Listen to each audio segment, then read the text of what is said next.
Hey,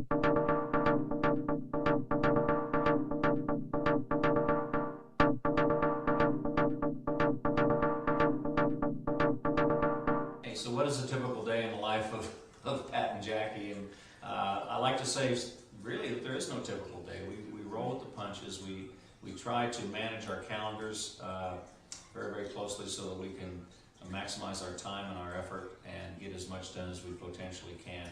We work most of the time out of the office, but we do have a home office also, and that is a good thing and a bad thing in times, because we end up spending a lot of hours when needed. But at the same time, as any business owner, we also have the freedom to travel and do some things that we like to do. But again, our primary focus in the day, like for example today, I've got some candidate calls I'm going to be making, and throughout the week we'll have various coach candidates come into the office, and also working with our coaches to set up events and to support them in their businesses. So that's at least how I spend my day.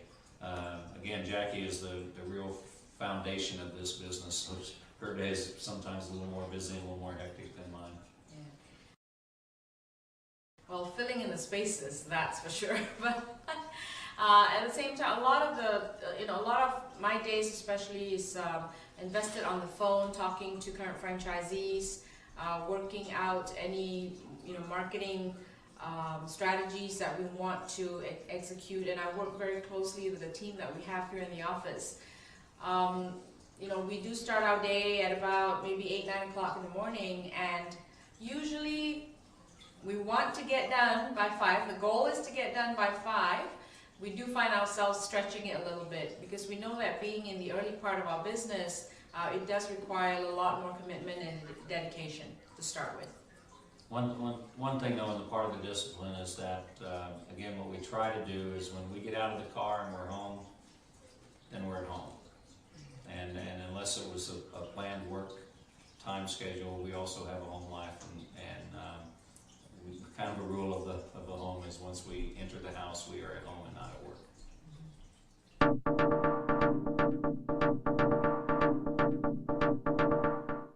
I think the key is, especially in this business, generally when we do have coaches coming on board, their spouses form a very strong support. In terms of, we do have spouses that are also active in the business. Like in our case, I guess because the leadership of the organization is such, everyone else that comes on board that wants their spouse to be part of the business generally ends up with a spouse who lands in a supporting role, whether it's in the support area of marketing or administration.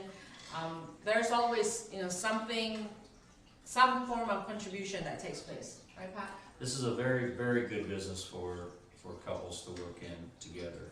And again, whether it's physically in the business or just from a support standpoint, it's very, very critical in this business and in any business that the entire family is supporting the business as a whole. So we have many examples of husband-wife teams, partner teams working together, and I think it makes for a great time. We spend more time together, and we do not always agree.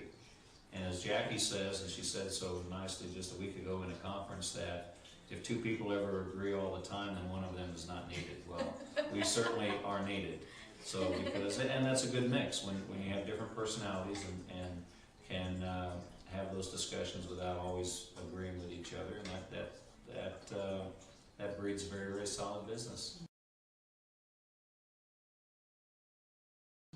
What we love about this opportunity, though, as we talk to other potential candidates and coaches that we brought on board, is it's a low startup capital, low in the sense that it's a very effort-intensive business versus stock or building or inventory. So in terms of startup costs, it's the reason why we got into a franchise versus starting this on our own is because we knew that we did not want to create everything by ourselves. Based on what the franchise has and based on the evolution of what the franchisor has given us, it would have taken us years and years of work and effort, to be able to get to where we are today. What we've done with coming into a franchise is our learning curves have been a lot shorter. A lot of the tools, the systems are already in place, and it's just a matter of us, you know, putting in the key and turning it, and you know, it's a turnkey operation. That's what we loved about it.